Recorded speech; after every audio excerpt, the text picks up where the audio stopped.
stays cold, where we've got the brighter weather further east. The cloud and rain make their way across the country during the evening. Some mountain snow for Scotland, followed by showers, and those showers will continue into Friday, particularly across western parts of the country, but there'll be some sunshine in between. And Saturday sees another area of rain move in from the west. It will also turn milder. Canary Islands sponsors the weather. Join me, Alex Phillips, for the afternoon agenda on GB News, Monday to Thursday from 4 p.m. till 6 p.m. We don't lecture to you or try to tell you what to think. We do a deep delve into a topic with views from across the range of debate, therefore leaving you, the viewer, to make up your own mind. Join me, Alex Phillips, for the afternoon agenda on GB News, 4 till 6, Monday to Thursday.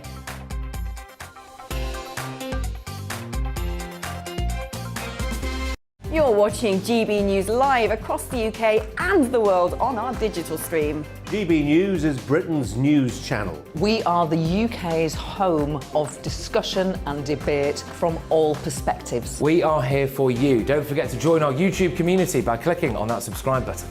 And if you want the GB News app, you can click and catch up on programmes anytime. We love to hear from you, so email us. gbviews@gbnews.uk. Thanks for being part of the GB News family. My name is Andrew Doyle. Join me every Sunday evening at 7 p.m. for Free Speech Nation. This is a show where we address current affairs and news stories of the week with the help of two wonderful comedian panellists. I brought in comics because I want to give it a lighter edge, and also they work for less. See you there.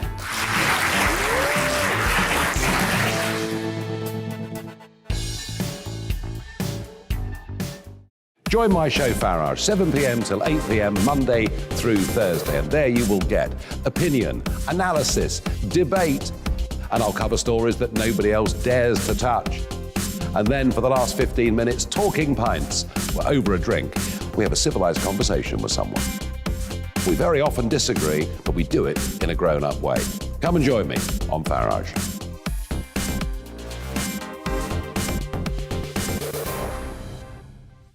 I'm Colin Brazier. I've reported from more than 70 countries around the world, covered wars from Afghanistan to Iraq, from Lebanon to the Balkans. I'm trying to bring that experience, that feel for events, to the studio. And something else, I'm ready to give an opinion. Today's stories with a spark.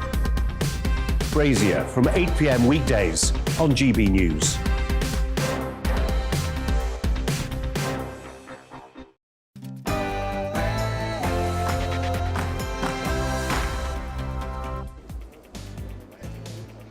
Very good afternoon, live from Downing Street. Welcome to the Briefing PM with me, Darren McCaffrey. Coming up in the next 30 minutes, we'll be looking really at one big major story today, and that is the fallout from that apparent Christmas party. The Prime Minister had to travel to Westminster to Parliament, where he had a pretty difficult Prime Minister's question time, insisting that no rules, as far as he knew, were broken, but that there will now be an investigation into that alleged party in Downing Street last year. It follows, of course, the leak of that video that showed some Downing Street staff apparently joking about that alleged party. The Prime Minister said to be sickened and furious at what was leaked by ITV yesterday. And in addition to that on the programme, we'll be talking about the speculation that we could well see further restrictions imposed in England in the days to come. Should there be further restrictions, we'll be speaking to a leading scientist. All and so much more in the next hour. But first, let's get the very news at 3 with Paul Wilkins.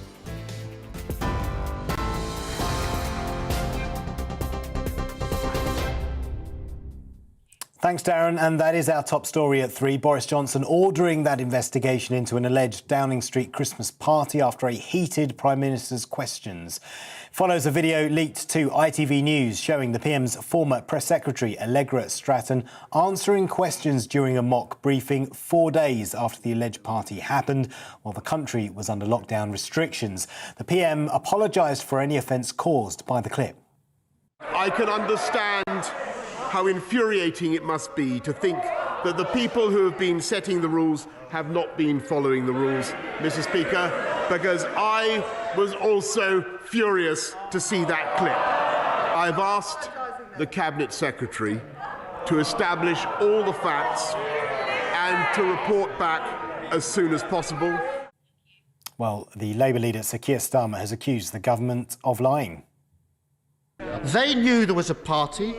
They knew it was against the rules. They knew they couldn't admit it, and they thought it was funny.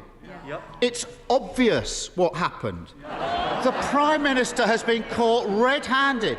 Why doesn't he end the investigation right now by just admitting it, that we are facing a new variant? We may well be in Plan B this afternoon. Even the Prime Minister, must understand the damage he's done to his credibility in enforcing the rules now and in the future. While Boris Johnson is considering new COVID restrictions, including orders to work from home and vaccine passports to manage the Omicron variant, Downing Street sources insist no decisions have been made. However, one of the UK's top COVID advisors has warned another national lockdown cannot be ruled out. Professor Neil Ferguson says the Omicron variant is concerning, but it's not completely known what its impact will be. From today, if you're over 40 in England, you can now book your COVID booster jab 3 months after receiving your second vaccine. This change makes an extra 7 million people now eligible for the third jab. It's exactly a year ago to the day that the first coronavirus vaccine was given in the United Kingdom. Roughly 1,000 properties are without power after Storm Barra swept across the country. Power cuts follow Storm Arwen, which caused catastrophic damage to electricity networks.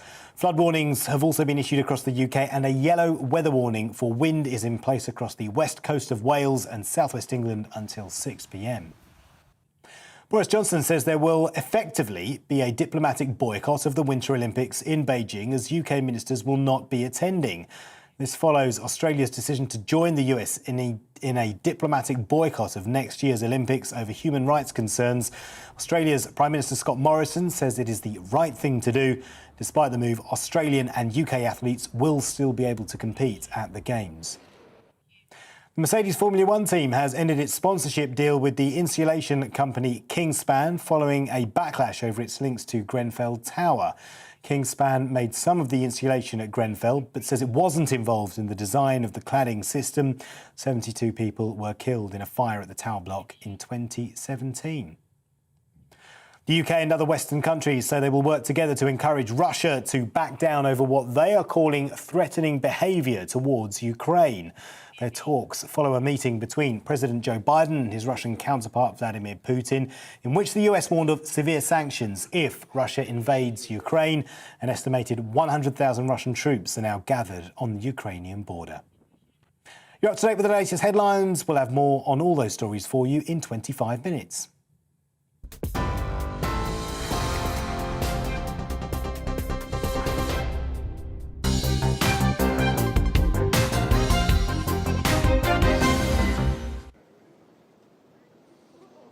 Yeah, hello and welcome back live from Downing Street, where we are covering essentially the big fallout from that leaked clip yesterday that we saw on ITV News, in which it seems that some of the Downing Street staff were joking. Critics would say laughing at you and I and everyone else around coronavirus rules.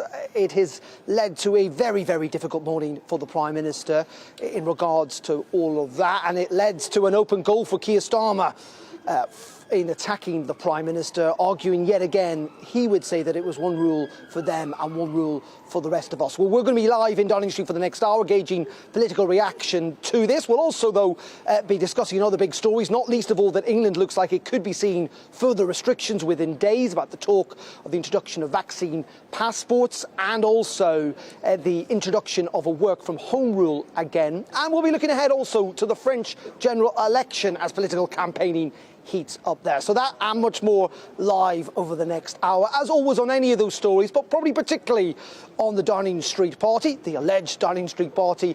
You can email us, get in touch. We're really keen to get a broad scope of views this afternoon. gbviews@gbnews.uk or tweet me at gbnews. As I say, it has been a very difficult morning for the Prime Minister. He was said to be furious, sickened, pretty much outraged by the leaking of that clip from ITV yesterday, which apparently showed some Downing Street staff joking about a Christmas party that's alleged to take place on the 18th of December. Now, we learned this afternoon that the Prime Minister was not at that party, but having denied that it even existed over the last week, the Prime Minister faced very difficult questions at PMQs. We'll come on to highlights from PMQs in just a moment. But first, let's have a look. I'm sure you've seen it before, but let's have a look at that clip that was released last night. I've just seen reports on Twitter that there was a Downing Street Christmas party on Friday night. Do you recognise those reports? I went home. Hold on.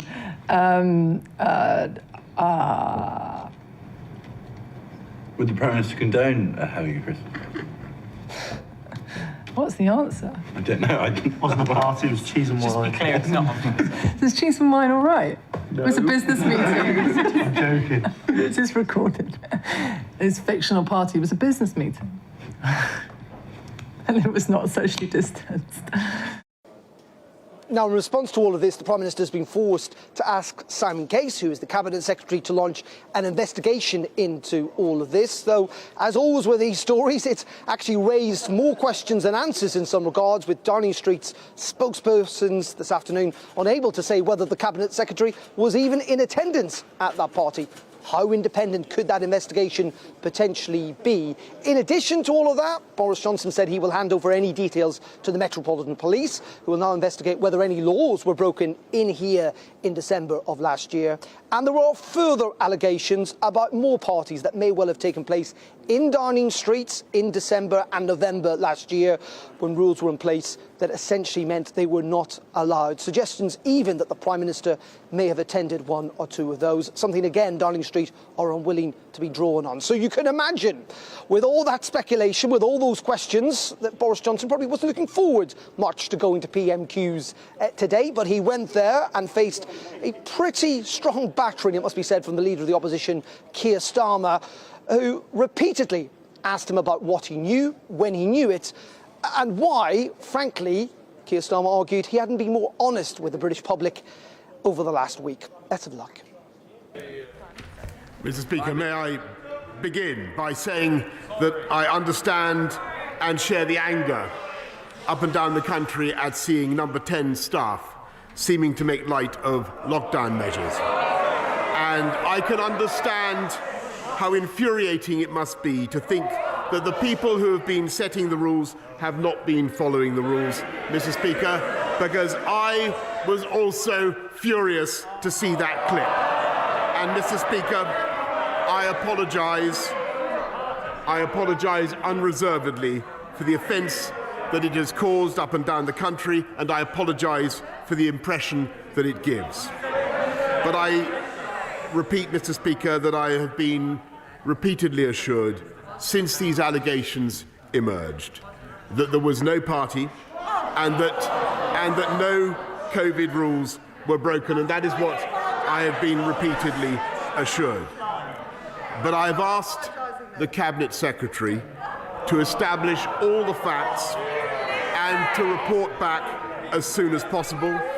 And, Mr. Speaker, it goes without saying that if those rules were broken, then there will be disciplinary action for all those involved. Mr. Speaker, I heard what the Prime Minister said at the beginning of this session, but frankly it raises more questions than answers. Last week, I asked the Prime Minister, was there a Christmas party in Downing Street for dozens of people on December the 18th? The Prime Minister, the government, spent the week telling the British public there was no party. All guidance was followed completely. Millions of people now think the Prime Minister was taking them for fools and that they were lied to. They're right, aren't they? Mr. Speaker, I think the right honourable gentleman probably missed what I said at the beginning, but I apologise. I apologise for the impression that has been given that staff in Downing Street take this less than seriously. I'm sickened myself and furious about that. But I repeat what I have said to him, that I have been repeatedly assured that the rules were not broken. Order. And right, well, let's just do a little less, Prime Minister.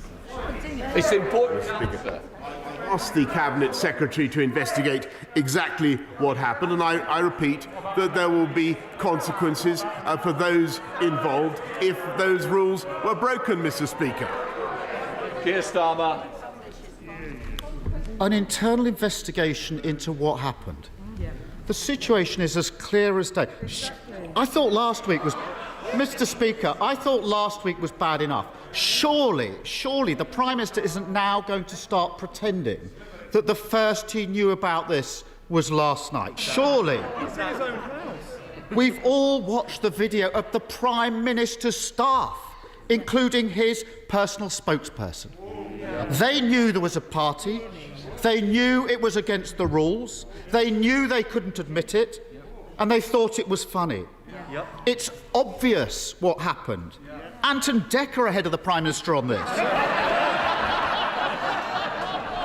The Prime Minister has been caught red-handed. Why doesn't he end the investigation right now by just admitting it?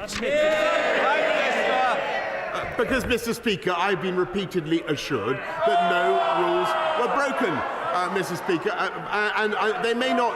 I understand public anxiety about this, and I understand public indignation. But there is a risk of doing a grave injustice to people who are frankly obeying the rules, Mr. Speaker. That is why the Cabinet Secretary will be conducting an investigation, and that's why there will be the requisite disciplinary action if necessary. Keir Starmer. This pretence that further information's come to light. Give me a break. He's still taking the public for fools. On the day of the Downing Street party, Trisha Greenhall's mum phoned her. She was breathless and feverish. You might want to listen. Trisha followed the rules and didn't visit her mum. Listening? 4 days later, on the day the Prime Minister's staff laughed about covering up the party, Trisha's mum was admitted to hospital. Trisha followed the rules and didn't visit. Trisha's mum spent Christmas Day in hospital. Trisha followed the rules and didn't visit. 2 days later, Trisha's mum died. What Trisha wants to know is this: why did the Prime Minister expect her to accept that the rules allowed a Downing Street party but didn't allow her to visit her dying mother? Prime Minister. Mr. Speaker, the first thing to say is that, in common with everybody in this House, I extend my sympathies to the family of Trisha, and of course I understand to Trisha and her family, and I understand the pain of everybody who has suffered throughout this pandemic. And I know that the implication that he is trying to draw, that the case that we're now investigating somehow should undermine public confidence in the measures that we're taking. I think that's the point that he's trying to make. But I may say to him, Mr. Speaker, I think it is a great mistake to try to play politics with this issue. I was in the press gallery watching that Prime Minister's question time. It's fair to say I think most Conservative MPs were pretty muted during all that. Frankly, having spoken to quite a lot of them in the last couple of hours, many of them were frankly disappointed that they've found themselves back again in this situation where they fear that the government have essentially scored an own goal, and they're pretty disgruntled that the Prime Minister's got themselves into this, frankly, a mess which potentially could undermine public confidence. There are others, though, and there are people at home who, frankly, feel that actually there are more important issues that potentially us and the government should be focusing on. As I say, want to hear your views, gbviews at gbnews.uk, and we will get to some of those a little later in the programme. But let's bring in two of our guests at the moment. We've got Graham Stewart, who's the Deputy Editor of The Critic, and Bill Boycott, who is the political reporter at Reaction. Very good afternoon to you, gentlemen. Thank you for joining us. Graham, let's start with you first. What was your thoughts about the Prime Minister's appearance at PMQs? It was always going to be a tricky wicket, but Keir Starmer seemed to do quite well. Well, a tricky wicket, you say, Darren. I had visions of Rory Burns, England's opening batsman, last night being clean bowled on the first ball of the Ashes first test when Boris rose to the dispatch box. he went.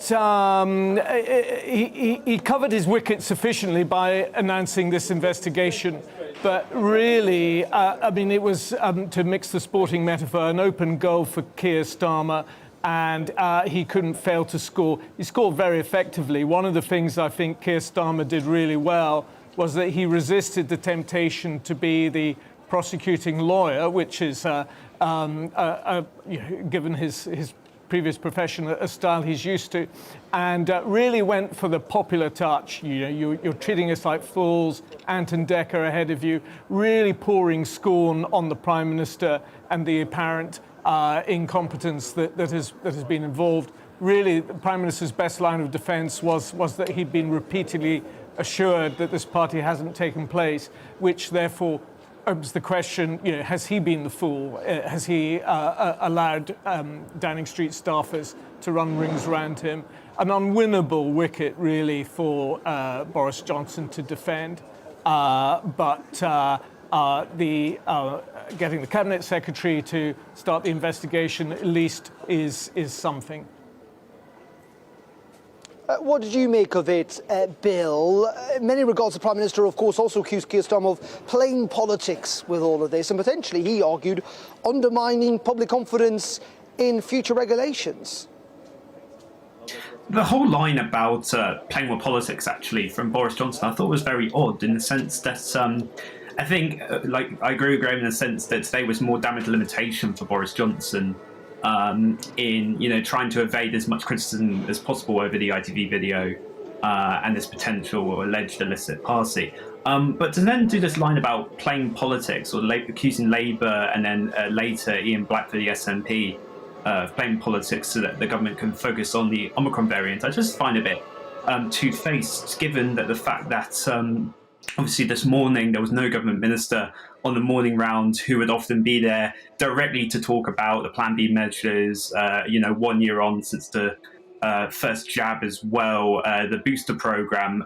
So I think it was kind of odd in that sense. And if I'm honest, today was the pinnacle almost of playing politics because, for Keir Starmer, he didn't have to do that much, in all honesty. I've been quite critical of him in the sense that last week he should have gone on a policy drubbing, on levelling up, on taxes and so on. But I think today was his prime opportunity, and I don't think Boris Johnson did a good enough job in evading that criticism.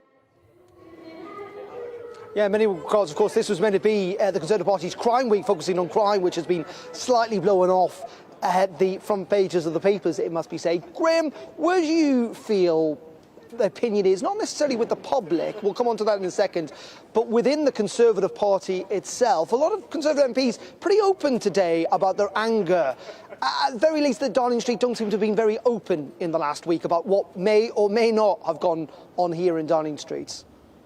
Well, they're right to be angry. There are other massive issues facing us. The Tory MP William Wragg in the Chamber raised the issue of whether there's about to be the Plan B for the new variant, which potentially involves vaccine passports and a range of other measures, including working from home. These are massive decisions which will impact us all and further throw into doubt the government's strategy. And yet here we are, these own goals scored, following on from the Owen Paterson affair and with the North Shropshire by-election coming up as well. I mean, you'll notice how muted really the Tory benches were when Boris Johnson was defending this really difficult position. And really the worst part of it is not the claims by the opposition that the Prime Minister has treated us as fools by lying, but really the sense that there is such a lack of grip within Downing Street that parties can take place, and the best defence the Prime Minister has is that he didn't know about it. I mean, it's a big building, but it is in his home. It's placed this sense of incompetence and a lack of this government really being in control. And Bill, I touched on it there, didn't I? Public opinion. I think Graham mentioned Keir Starmer's reference to Ant and Dec on I'm a Celebrity, Get Me Out of Here last night, watched by millions and millions of people, frankly, more than watch any news bulletin in this country. I hate this phrase, cut through, but do you feel that potentially this story is resonating at least with members of the public? I think it is. It also managed to make international news bulletins as well, which is quite something as well. And I think we've known for a long time that trust in this administration has just been dampering week by week over the numerous scandals that they've been involved in. And we are starting to see with opinion polls that the Tory support is declining, and we're now seeing consistently that the Labour Party is ahead of the Tories, albeit not by much, and there is, of course, a margin of error. But that 6-7 point lead that they once had, from the general election, the 77-seat majority as well, is starting to crumble in many ways, because within the within the factions of the Conservative Party, creating these internal enemies over specific policy issues, taxes, second jobs, levelling up as well. And now I think the public is starting to understand that this administration can't be trusted in many respects. And there was a good quote from Charles Walker, actually, where, for any future, lockdown restrictions is going to be voluntary. And I think that in many ways we risk, or the government risks, losing trust in its COVID efforts as well. OK, Bill and Graham, we're going to leave it there for the time being. I'm not entirely sure. I think you probably can pick up on my mic that here at the end of Downing Street, some people have gathered playing party tunes as part of a consumer protest against what may well have happened here in Downing Street last December. We're going to take a quick break, though, on the briefing. We'll be back live in Downing Street, focusing on potentially further restrictions for England, talk about vaccine passports and a work from home again as concerns about the variant grow. We'll be speaking to a leading scientist about that, and also the latest on the French election. Don't miss it, stay tuned, but first let's get the very latest weather on this Wednesday afternoon. Here's the Met Office. It's time to remind ourselves there's always another winter. Canary Islands sponsors the weather.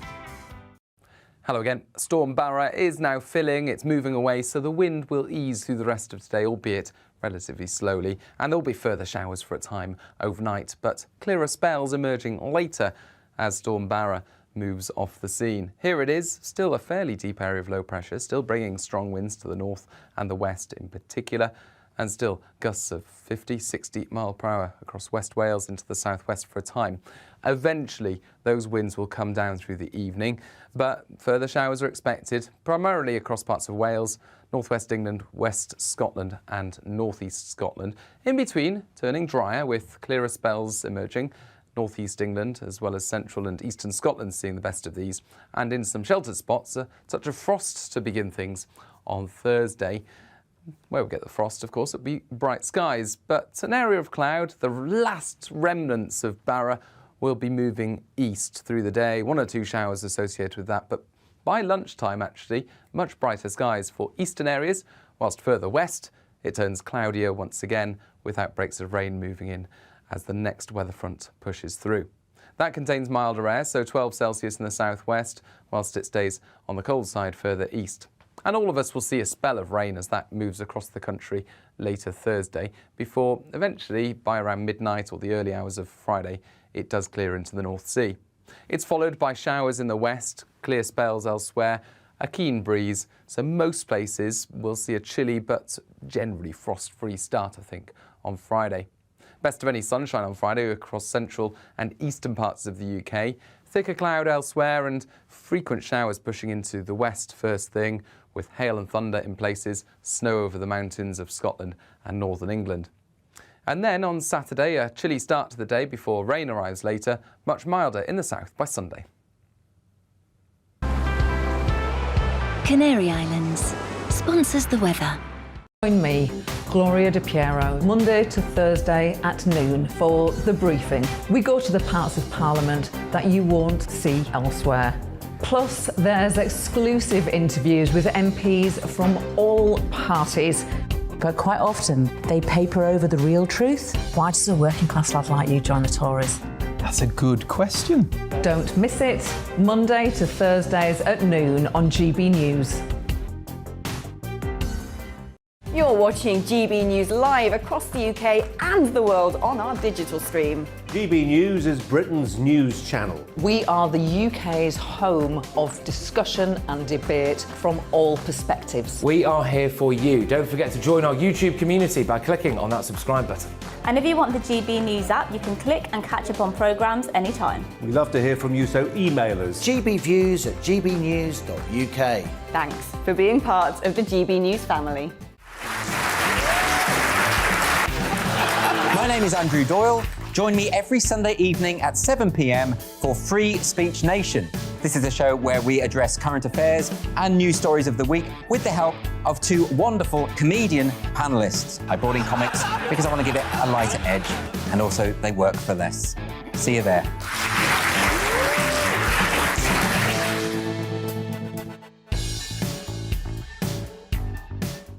Join my show Farage, 7 p.m. till 8 p.m. Monday through Thursday, and there you will get opinion, analysis, debate, and I'll cover stories that nobody else dares to touch.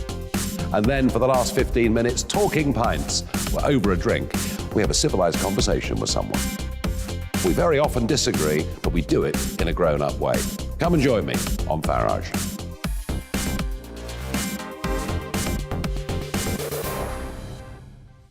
I'm Colin Brazier.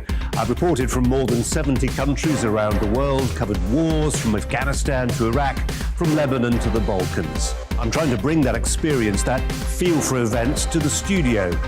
And something else. I'm ready to give an opinion. Today's stories with a spark. Brazier from 8 p.m. weekdays on GB News. Join us for the Political Correction. We're here every Sunday to correct politics and put you, the people, back in charge. We talk about all areas of the United Kingdom, including Northern Ireland. Our debate goes way beyond the Westminster Village. It's about the real country. It's about your opinion. So please, we want you to tell us what you think. This is the Political Correction. Every Sunday morning from 10 a.m. here on GB News.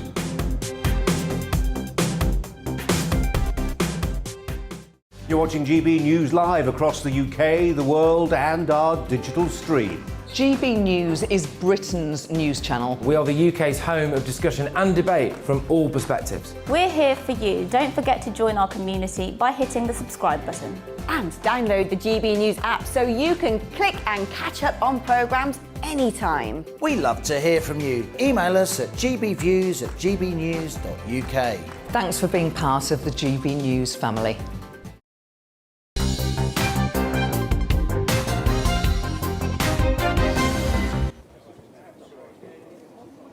Very welcome back to the briefing here on GB News. It is just after 3:25. We're live from Downing Street. Thank you for your company on this Wednesday afternoon. Now, there's been much speculation today, aside from all the allegations and the investigations into that alleged Downing Street party, that we may well see the further implementation of restrictions here in England imminently. Suggestions that the Cabinet might have been meeting this afternoon and that we could see a Downing Street press conference. Now, as far as we know, as of nearly 3:30 in the afternoon, that is not going to be the case today, but it is likely that those restrictions could be announced in the coming days, like working from home and vaccine mandates, or passports, sorry, I should say, for large-scale events like football games, largely to a degree bringing England into line with what else is happening elsewhere in the UK. But it is also today 1 year since the first vaccine was administered here in England. It was to Margaret Keenan, then aged 90 years old. She's now nearly 92, and she's still encouraging people to take up the vaccine where possible. We're engaging the view of the public in Lincoln about what they think of the vaccine programme 1 year on. I've had my booster and I've had COVID, so I feel confident going in. You know, if we get it again, we won't get it as badly as we had it before, so yeah, and life has to go on. We just cancelled our plans to go abroad, only because we don't want to be worrying the whole time we're away as to how we're going to get back again and is it going to cost us a lot of money. I just had my booster a few weeks ago, and compared to this last year, I feel much more hopeful, more confident, less anxious and less fearful. Omicron doesn't really bother me I don't think it's going to be as bad as what people are making out. I think it's just another variant, which we always get variants of different diseases anyway. I am concerned that more variants will come along. I'm hoping, like everybody else, that this new one, Omicron, will actually, although it's pretty prolific, it's not likely to be too hazardous, I hope. But who knows? Well, I have motor neuron disease, and I think because I'm slightly vulnerable, it's very important. You know, I want to make myself prepared. I think people need to be sensible. I know there's people out there that are worried by it. I know people who haven't had the vaccinations, but I think at the end of the day, you've got to be sensible. To me, it didn't really make much difference. I'm more than happy just to go and still see my family as long as the right precautions are taken.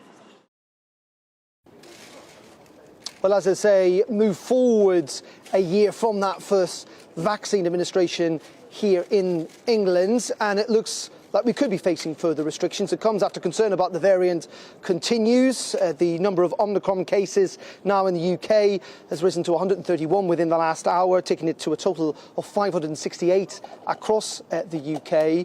Talk of those restrictions has also saw the pound fall to its lowest level this year, with concerns, of course, about the impact it will have on businesses, particularly restaurants and pubs that have already seen many Christmas parties cancelled over the last couple of weeks, given the concern about that rising variants. We'll be talking to a leading scientist about this in just a couple of minutes, about whether it's proportionate, whether more restrictions are needed, and what the government should do next. That and much more in the next 30 minutes here on The Briefing. Stay with us, but first, it's just after 3:30. Here's the latest news headlines from Paul again.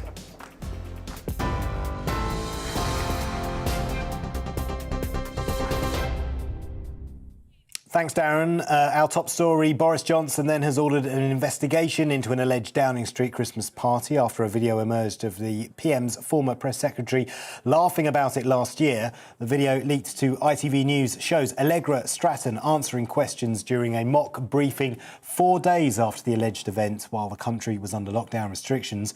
The PM has apologised for any offence caused, but Labour leader Sir Keir Starmer says he is taking the public for fools.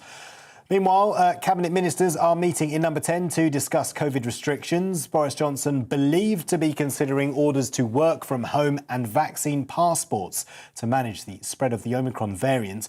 Downing Street sources insist no decisions have been made yet. From today, if you're over 40 years old in England, you can now book your COVID booster jab 3 months after receiving your second dose of the vaccine. It follows official figures showing 101 additional cases of the Omicron variant in the UK, with the total now reaching 437. Roughly 1,000 properties are without power after Storm BARRA swept across the country. Flood warnings have also been issued across the UK, and a yellow weather warning for wind is in place across the west coast of Wales and southwest England until 6 p.m. A Saudi man arrested in France on suspicion of being linked to the murder of the journalist Jamal Khashoggi has been released. French prosecutors say it's a case of mistaken identity. Jamal Khashoggi was killed in the Saudi embassy in Istanbul in October 2018. Boris Johnson says there will effectively be a diplomatic boycott of the Winter Olympics in Beijing, as UK ministers will not be attending. Australian and American diplomats are boycotting next year's Olympics over human rights concerns. Despite the move, Australian and UK athletes will still be able to compete in the Games. You're up to date with the latest headlines. We'll have lots more for you at 4 o'clock.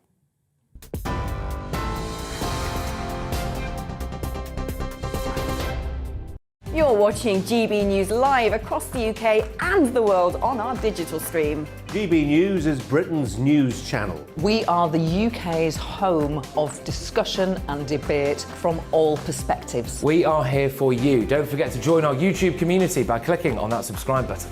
And if you want the GB News app, you can click and catch up on programmes anytime. We love to hear from you, so email us. gbviews@gbnews.uk. Thanks for being part of the GB News family. My name is Andrew Doyle. Join me every Sunday evening at 7 p.m. for Free Speech Nation. This is a show where we address current affairs and news stories of the week with the help of two wonderful comedian panellists. I brought in comics because I want to give it a lighter edge, and also they work for less. See you there.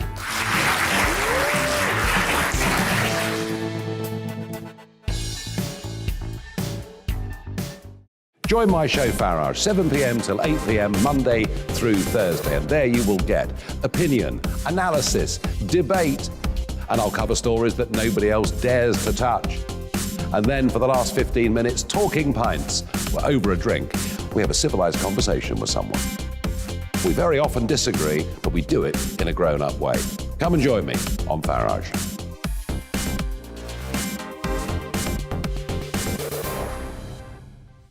I'm Colin Brazier. I've reported from more than 70 countries around the world, covered wars from Afghanistan to Iraq, from Lebanon to the Balkans. I'm trying to bring that experience, that feel for events, to the studio. And something else, I'm ready to give an opinion. Today's stories with a spark. Brazier from 8 p.m. weekdays on GB News.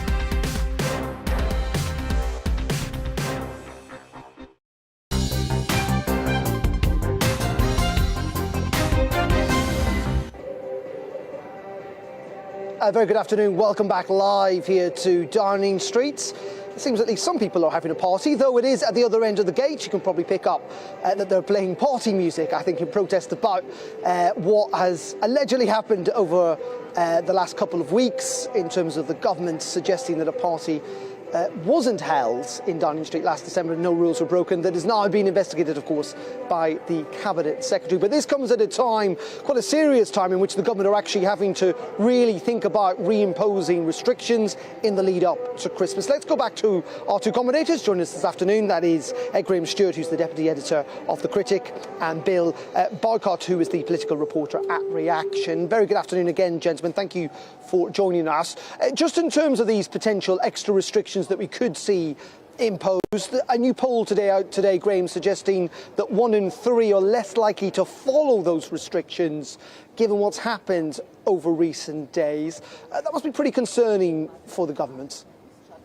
Well, I think if you're out and about at the moment, you will see already a lot of people are not following the rules as closely as they might do. I was on the London Underground this morning, and the majority of people were mask wearing, but despite Tannoy announcements making clear it was a stipulation, there was a significant minority that weren't, and they were just going about their business normally. I think it will certainly be said that if new restrictions come in either today or in the coming days, that the allegations that are made about this alleged Downing Street party will provide cover for many people to say, well, if they haven't followed the rules in Downing Street, if they don't apply to them, they don't apply to me. So I think we will see significant low, if not non-compliance. In saying that, Bill, there are lots of also people suggesting this afternoon that this speculation around further restrictions is somewhat of a dead cat strategy. That's a term used to try and say that they're trying to kind of divert us away from focusing on this issue of the party that may well have taken place. Would you give any credence to that? It might be the case, but I think ultimately the reason why they're introducing a lot of these measures is to just show the public that they are acting on the Omicron variant, because there's still a lot of unknowns about it, but we are seeing more studies coming out, particularly around its transmissibility and also evading protection from the vaccines as well. But whether they actually make an impact or a sizable impact is just another question. I think a lot of these Plan B measures, vaccine passports, recommending that the workforce, stay at home, it's just going to slow the spread. It won't, prevent, people from getting coronavirus again. That will come from the booster program. So, yeah, there is discontent, within the wider, Conservative Party backbenchers about, the liberties that have been taken away from vaccine passports, and England being the last area of the UK to have these Plan B measures introduced. But ultimately, it's down to what also the public think and whether they're supportive of the measures as well. Yeah, isn't that the point in many ways, Graham, that this is politically very tricky for Boris Johnson, having had to cancel Christmas last year? He's entirely insisted for the last 6 months that this Christmas will be a hell of a lot better than the one last year, though that's a pretty low bar. As I say, the politics is this difficult because he can't really afford, in many ways, to cancel Christmas again, given the reaction you might see amongst his own MPs? The one thing that's really gone right for this government since last Christmas has been the vaccine rollout. If we are now in a situation that despite that, we're still having to impose very serious restrictions, and even if it's not a full lockdown, but let's say it's working from home, that has major impact on businesses, particularly in hospitality and beverages. In towns and city centres who are really going to be struck by any new measures coming. It would be a tremendous political defeat for this government if the vaccine rollout, its great success, was shown to have to be revised with new restrictions being imposed. I think politically it's very bad news for this government. In saying that, Bill, you've rightly pointed out, lots of the indicators, and it's a mixed message, and we know it's early signs, but there is concern, particularly around transmissibility when it comes to this new variant. I mean, the government cannot, and has made it clear that it's not going to ignore that advice, and that's why we've ended up potentially with these restrictions. Others, though, and Grant Shapps mentioned this last week, these further restrictions only bring England really into place with other parts of the UK where the variant is spreading and where cases have been comparatively the same as England's. So suggestions that actually these restrictions either don't make much difference or that the government may have to go even further. Yes, hopefully, though, another Christmas lockdown won't happen, because I think the important thing is that what researchers in South Africa have been saying at least is that, to repeat this up earlier, is that the best route out of the current stage that we have with the Omicron variant is through, the booster program. We know that, after 2 jabs it does evade, and we know after, several months, and that the booster at least will then prevent from severe disease. I think this is the most important thing we need to recognise with the Omicron variant. If it's more transmissible, yes, but I think the crucial aspect we need to talk about with the Omicron variant is this immune escape. So while it might be popular within the wider public, you've got to question the scientific basis and also the political rationale about introducing these Plan B measures, and whether it indeed does stop Omicron spreading even further and causing greater damage to the economy should there be another 5-week lockdown. Okay, gentlemen, just going to bring you, just going to get a very quick reaction from you guys. We're getting reports in that Allegra Stratton, who of course was in that video, she was on the podium, she was the Prime Minister's press secretary at the time, that was seen laughing, that the Prime Minister of course regarded as infuriating, that something he was sickened by, has now resigned as a role. She has moved on to be the press spokesperson around COP, which the UK is chairing at the moment. So it does appear now that Allegra Stratton is leaving the government, her £125,000 a year job. Graham, this seems almost an inevitability. It does. I'm tempted to say when you just announced a moment ago that she was resigning. Resigning from what? I mean, she was the Prime Minister's press secretary, and then, as you said, she's been involved in COP. COP's now clearly ended. Her role since COP has been a bit vague, so I come back to the question. She has resigned, but resigned from a rather unclear role. But it was certainly going to happen. Those images that we saw broadcast were just incredibly unfortunate for her. Yeah, indeed. Graham and Bill, thank you very, very much indeed for your time this afternoon. Really appreciate it. Just to bring you up to date with that, that Allegra Stratton appears that she is now leaving the government after the leaking of that video last night. As Graham was suggesting, her position did seem somewhat untenable, given what the Prime Minister said in Prime Minister's Question Time today. We're also hearing that despite the fact that Downing Street wouldn't be drawn on this earlier on, that Simon Case, who is the Cabinet Secretary leading this investigation into that alleged party, was not in attendance at the party. Downing Street seemed to be confirming. Lots on that, and we'll keep you posted, of course, throughout the afternoon here on GB News. Grant Shapps, as you may well have seen, the Transport Secretary just leaving Downing Street as those talk about further restrictions potentially being imposed on all of us lockdowns in England continue. Well, let's get the latest on the Omicron variant and what it may mean. Let's talk to Dr. Bharat Pakani, who is a senior clinical lecturer at the University of Exeter and joined us now. Very good afternoon to you. How concerned should we be with the latest information about this new variant?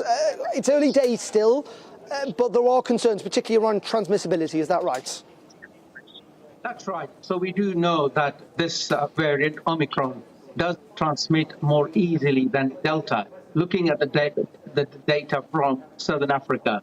So we know that. What we do not know, and these are the two big things that we really must know, is it more disease-causing? With respect to more disease-causing, there is always a lag period. So we won't know for sure for another 4 to 6 weeks.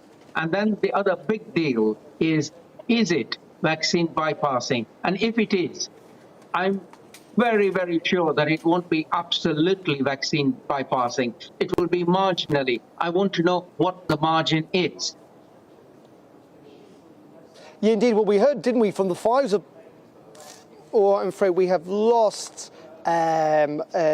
Bharat there, who we were trying to get in touch with the latest on that Omicron variant, but the line went down, unfortunately. Let's move on to another story. We promised you this earlier on in the programme, didn't we, with the latest with the French elections that are well underway. Of course, they're not taking place until April of next year, but the firebrand TV journalist Eric Zemmour has launched his campaign against Emmanuel Macron to try and see if he can get potentially into the Élysée Palace. Well, let's talk to a French writer, journalist and political commentator, that is Anne-Elisabeth Moutet, who joined us down the line. Very good afternoon to you. Fascinating election this is going to be. Of course, Marine Le Pen still very much in the race. But just tell us a bit more about Eric Zemmour. He is, of course, this journalist who has become a pretty significant figure in France and gains quite a lot of support.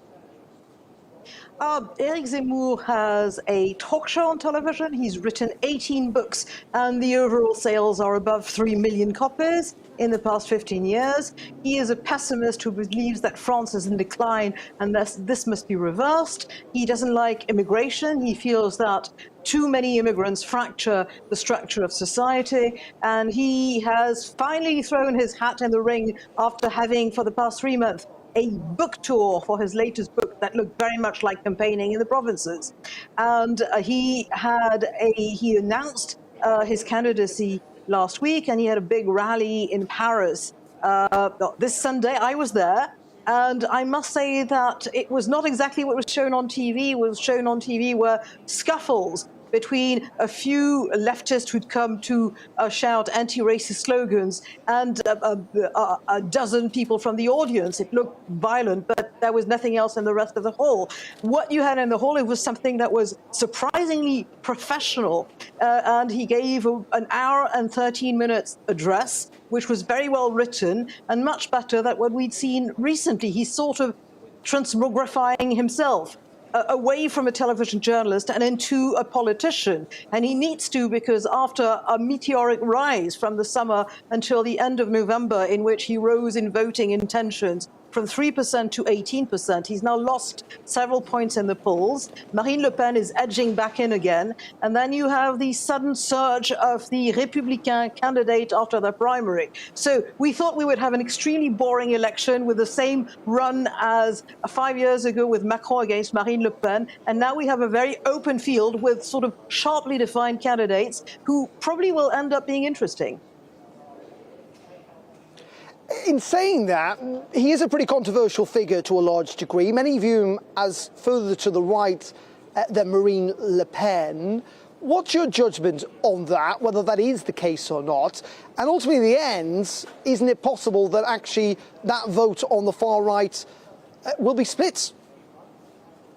The fact that the vote can be split is really, I mean, it's interesting. Of course, the two of them, Marine Le Pen and Zemmour, if one of them gets into the runoff, which is a distinct possibility, they ought to join forces, but they don't like one another and they don't appeal to the same voters. It would be ideal from their point of view to get together, but it's early days. It's difficult to figure this as it is. Eric Zemmour is controversial. His past was as a kind of intellectual shock jock, and he said outrageous things. He said outrageous things about Vichy France and how Marshal Pétain, the Vichy leader, supposedly protected French Jews from the Nazis, which quite frankly is piffle. And he said things about not wanting to take any more refugees. But that last thing, interestingly enough, is now being said by most right-wing candidates of the sort of mainstream parties. And he has been sort of divisive, but he's also had the effect of, on the French electorate and on French opinion at large, of Donald Trump. Not because he's like Trump. I mean, Trump doesn't read books, and Zemmour writes them. And Trump is not terribly articulate, but Zemmour is. And he is a kind of Trump effect for the French, which is pretty different. But the more he's being criticized and demonized, and the more you get people who say, I'm interested in this man, and you can see why mistakes by the mainstream opinion is going to be to keep on saying that he's horrible, and it's going to decide voters to possibly go back to him. And just very finally, in saying all of that, the opinion polls, the kind of collective thought process, at least from afar, seems to be that this is Emmanuel Macron's to lose. Apparently here in Downing Street, they think he is still likely to win next spring. Well, I would still bet on Emmanuel Macron winning, but I think now I would not bet a very large lunch, possibly drinks only. He has been shown for the first time in a poll to lose in the runoff if he were pitted against Valérie Pécresse, the Republican candidate. Some of this is because Valérie Pécresse is a woman running for president. She is new. She is a conservative. She's got a shot at it. And the polls will evolve pretty fast. And it's early days yet. But still, there's a momentum that people did not expect. And I think Macron is more scared of her than he is of somebody like Zemmour or Marine Le Pen, because at the end of the day, there will be more French people voting against them than voting for them. But Valérie Pécresse is somebody who's got the same training as Macron. She also went to ENA, that elite government school which trains presidents. She's competent. She was the president of the French Paris region, the largest region in France, for several years. And at the same time, she's sort of started, because of the Zemmour, I think, a much harder law and order speech. So she's sort of touching lots of bases. And at the same time, she's a perfectly acceptable, respectable candidate. She's new, she's interesting, she's not exactly dynamic, but she's serious. She could win. OK, Anne-Elisabeth Moet, thank you very much indeed for joining us, talking there about the French presidential election. And we'll be following that, of course, in the months to come, which is due to take place in the spring of next year. Let's bring you up to date with the latest breaking news in the last couple of minutes here on GB News, and that is that Allegra Stratton has quit as an advisor to the Prime Minister. She is going to leave government after the leaking of that video yesterday. She argues that she has become a distraction. She offers her profound apologies, she says, for her remarks in an emotional interview, it seems, outside our home this afternoon. And we'll bring you to that as soon as we can. She says, my remarks seem to make light of the rules that people were doing everything to obey. That was not or never my intention. So Allegra Stratton is resigning from the government, from her £125,000 job following the leaking of that tape. There will, of course, be questions about whether the head of broadcast here in Downing Street, Ed Oldfield, who was also identified in that report, may also resign from the government. OK, well, it's been a pretty lively programme here in Downing Street. Protesters still at the other end of the road. We'll bring you up to date with the latest twists and turns in this story throughout the afternoon here on GB News, with what happens, and of course the latest potential those restrictions being reimposed in England. But that is it from me for today. I'll be back at 9 AM tomorrow morning and at 3. Gloria's here at 12. Up next, though, it's Alex Phillips with the afternoon agenda from the studio. But first, let's get the very latest weather on this Wednesday afternoon from the Met Office. Thanks for watching. I'll see you tomorrow. It's time to remind ourselves there's always another winter. Canary Islands sponsors the weather. Hello again. Storm BARRA is now filling. It's moving away, so the wind will ease through the rest of today, albeit relatively slowly. And there'll be further showers for a time overnight, but clearer spells emerging later as Storm BARRA moves off the scene. Here it is, still a fairly deep area of low pressure, still bringing strong winds to the north and the west in particular. and still gusts of 50, 60 mile per hour across West Wales into the southwest for a time. Eventually, those winds will come down through the evening, but further showers are expected, primarily across parts of Wales, northwest England, West Scotland and northeast Scotland. In between, turning drier with clearer spells emerging. Northeast England, as well as central and eastern Scotland seeing the best of these, and in some sheltered spots, a touch of frost to begin things on Thursday. Where we'll get the frost, of course, it'll be bright skies, but an area of cloud, the last remnants of BARRA, will be moving east through the day. 1 or 2 showers associated with that, but by lunchtime, actually, much brighter skies for eastern areas, whilst further west, it turns cloudier once again, with outbreaks of rain moving in as the next weather front pushes through. That contains milder air, so 12 Celsius in the southwest, whilst it stays on the cold side further east. And all of us will see a spell of rain as that moves across the country later Thursday, before eventually, by around midnight or the early hours of Friday, it does clear into the North Sea. It's followed by showers in the west, clear spells elsewhere, a keen breeze, so most places will see a chilly but generally frost-free start, I think, on Friday. Best of any sunshine on Friday across central and eastern parts of the UK. Thicker cloud elsewhere and frequent showers pushing into the west first thing, with hail and thunder in places, snow over the mountains of Scotland and northern England. And then on Saturday, a chilly start to the day before rain arrives later, much milder in the south by Sunday. Canary Islands sponsors the weather.